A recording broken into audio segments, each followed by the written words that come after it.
Ocean. I'm Mira Rubin here with you on Enlightened World Network. And today's topic is grief is a wily beast.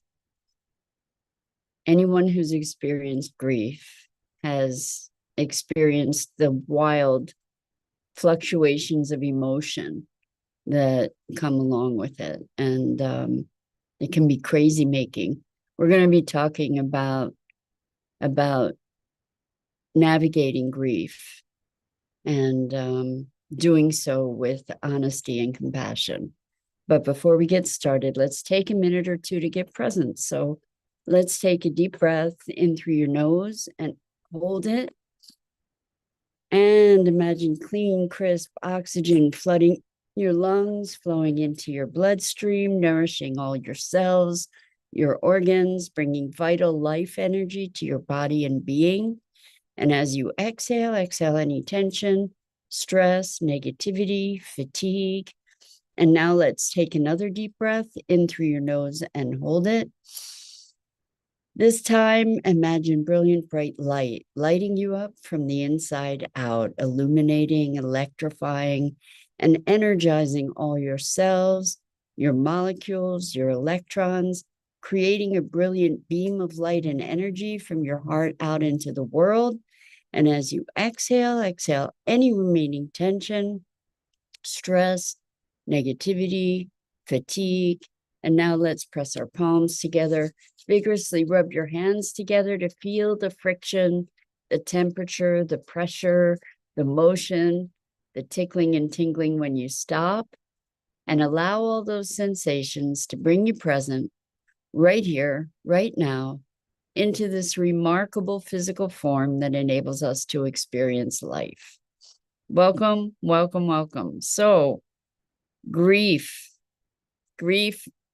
is a wily beast. That is a quote from a friend who I think nailed it in that description. For any of us who have experienced grief, it's like being a ping pong ball on a table with world-class players, just being bounced around from one emotion to another in an unpredictable way, where grief can just overcome us in a moment without any anticipation. And we can very easily find ourselves in a trauma loop where we replay certain memories over and over and over again. And this ties into an understanding of limbic system dysfunction. The limbic system is our fight or flight kind of protection center, and it can get overstimulated. And when that happens, it is constantly in that reactive mode and tends to go into a loop of often accelerated or heightened alert. And when we experience trauma, tragedy, loss, we often tend to replay the horrible elements of it. And as we do that, we're creating a neural pathway. We're actually creating a pattern in our brains, in our thinking, in our behavior, that as we embed it more and more deeply, gets more and more difficult to extricate ourselves from. And so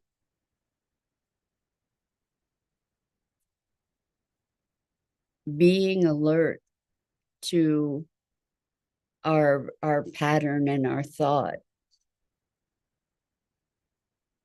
is a big key to being able to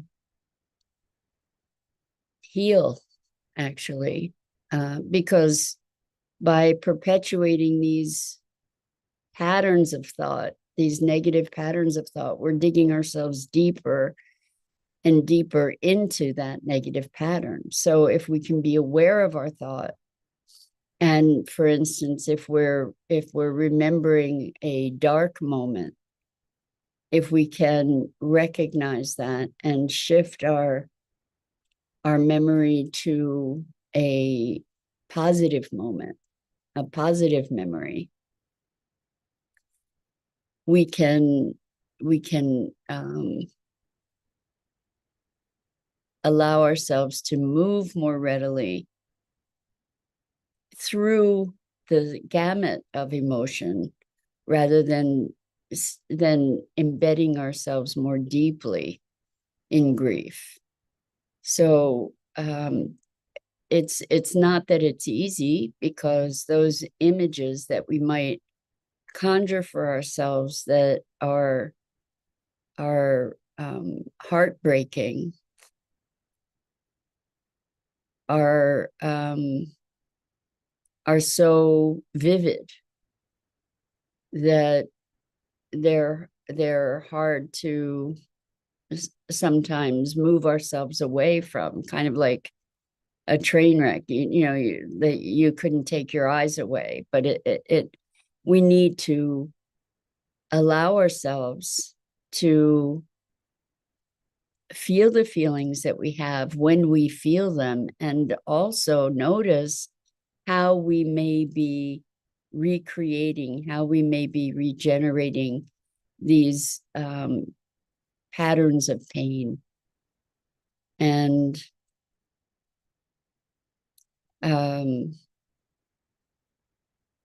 so my beloved cat of 18 and a half years just passed, and I'm going through the grieving process. And there are moments when I'm completely overcome, and there are moments when I have a feeling of relief, and there are moments when I just am filled with love for her. And the thing is that these emotions are all over the place.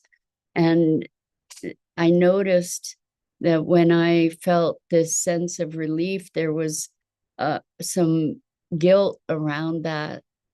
And so there's self-judgment, and all these other feelings come into play, and they come in so quickly for us that it can be crazy making, because the ground is constantly shifting. And particularly with death is such a foreign thing to try to wrap our head around, to try to comprehend, because one minute someone's here and the next minute they're gone. And what's left is not what they were. And it's very difficult to conceive of, like, what happened, where did they go? One moment there's this vital force, this animated force, and the next moment there's no trace of them.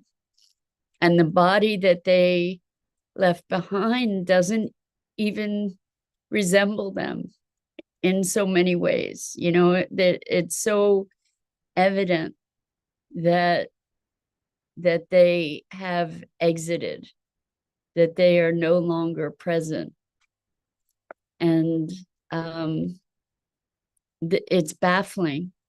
It's baffling. It's unfathomable. And even those of us who have had experiences that sort of transcend the body, still this experience of someone exiting it's very, for me anyway, very, very, very difficult to integrate. It's truly unfathomable. Um, and I guess in its way, rather miraculous, this transition, although it can be so traumatic, so devastating, so sad, the loss that we experience. And I think that as we experience that loss, we can make it harder for ourselves by the conversation that we have with ourselves. Like, I'm never going to see that person or that being again. I'm never going to be able to engage with that being again in a physical way. We can be telling ourselves these things, and that deepens the agony. And so there are stages of grief and stages of loss that can include a wide spectrum of emotions: anger, frustration, fear, love, sorrow, and we're all over the place all at once. And it's like there are moments when we don't even feel the loss at all.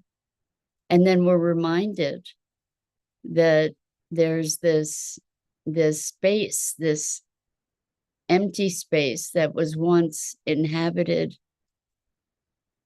by an animated being that enriched our lives in whatever way, or maybe didn't enrich our lives in certain ways. Maybe even someone who was a perceived negative force in our lives. Even then, this grief over loss, it's such an elusive experience to be navigating grief, particularly over death. I was speaking with some friends last night who recently lost their dog that was the love of their lives, was the center of their lives in so many ways, and they are beyond brokenhearted, and it's consuming them, and they are steeped in the loss. But one of the things that has made it worse for them is that there was suffering at the end of this dog's life, that they have been feeling tremendous guilt around. And so the guilt exacerbates the shame and the sorrow and the grief.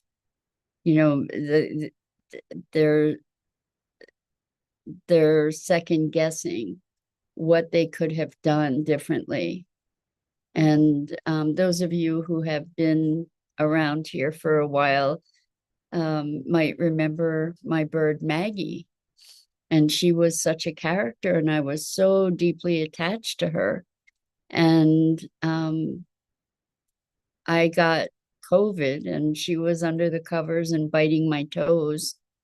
And I put her in her cage, and she slammed around her cage. And I thought she would quiet down, and instead she broke her neck.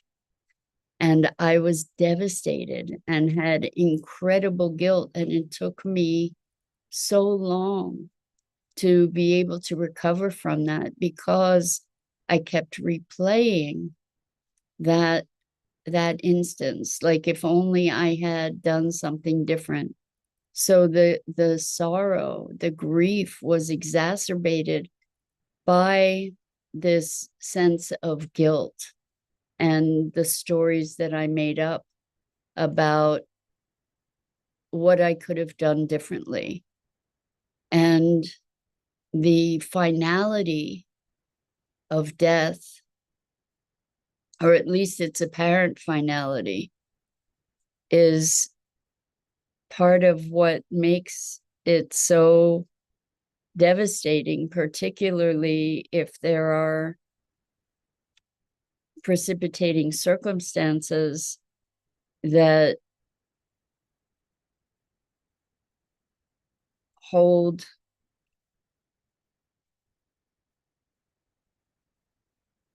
some sense of guilt with them, or that carry some sense of guilt. If only I had. And so there's the deep heartbreak of wanting things to have been different than they were, to be blaming ourselves on top of the deep sense of loss. And so if we have an ability somehow to untangle the complex, the emotional complex that surrounds the grief, if we can acknowledge and allow ourselves to move through all those feelings, to recognize the sorrow, to recognize the guilt, to recognize the regret, if there is, just to be compassionately present to ourselves as we move through these difficult landscapes, these difficult emotional terrains, and recognize that it's not logical, and that we do have a spectrum of emotions. And even when we are experiencing deep grief with great frequency, it's important to recognize that we're not experiencing that in every moment. And that even in the midst of grief, there can be moments of laughter. There can be moments of almost forgetting, like not being present to that loss.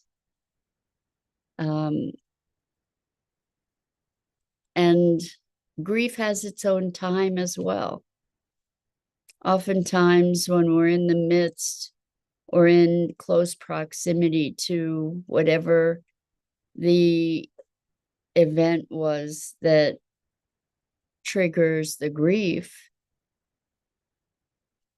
oftentimes there's a numbness or a neutrality, and that the grief can hit us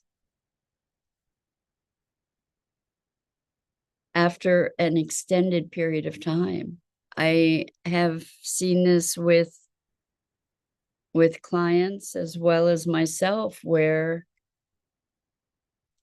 there's the initial shock and grief of a loss, for instance, of a parent. And then a year later, there's a whole different dimension of that experience that comes forward. It's almost like we have an initial shock that needs time to wear off before we can actually metabolize the emotion itself, the depth of the emotion. And so that's an interesting thing too, is that these emotions come through in cycles. that they don't come through in a predictable way. We can experience grief or trauma years after the event when something triggers it, and we actually then experience the experience itself, the emotional ramifications of whatever that trauma may have been. So we're really quite complex in our emotional makeup, and try as we might to understand, the truth is it's not logical, it's not rational. And the emotions are energy. And so in the face of grief and all the other attendant emotions that run through us like freight trains, to allow that emotion to move as energy, to recognize it as energy, can support us in allowing it to truly move through, rather than getting stuck or locked. So the message really is to be where we are when we're there, to allow that emotion as energy to process through, that we don't need to, and we might be best to refrain from making stories about the emotion, making stories to support or justify the emotion, instead to just allow that emotion to sweep through as energy. And that way we can refrain from judgment, and we can experience what we're experiencing and move more deeply into our healing. And in discussing the healing, what we're really looking at is integration and being able to metabolize the experience that we have had. And ultimately, we can hope to come to a place where we have processed the grief enough to presence ourselves to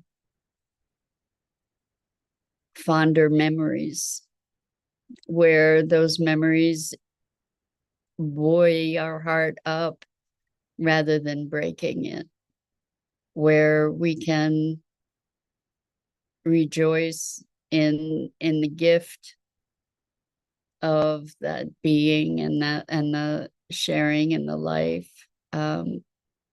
It is very much the regrets or sense of guilt that feeds our grief. And so another thing that we can do is to make peace while we have the presence of the others. Make peace, express our love, express our appreciation, acknowledge, and to clear whatever needs clearing, so that we don't have regrets, so that we don't have things unsaid that needed to be said, that we get to be complete with people and with the loved ones in our lives, that we get to be complete from one moment to the next, that we don't leave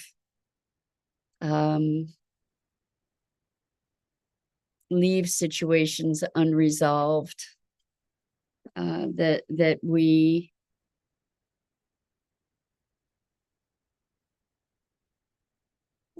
take the reins of our lives in an active way in our communications, in our caring for one another. And though we may then feel the loss, at least we can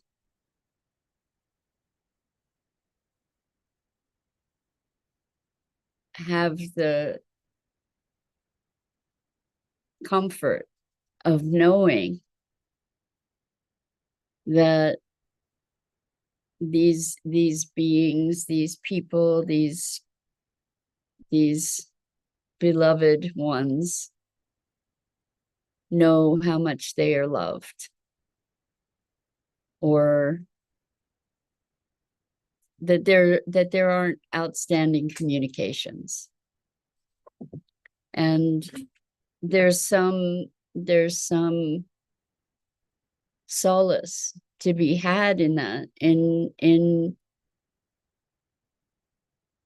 having our hearts be clear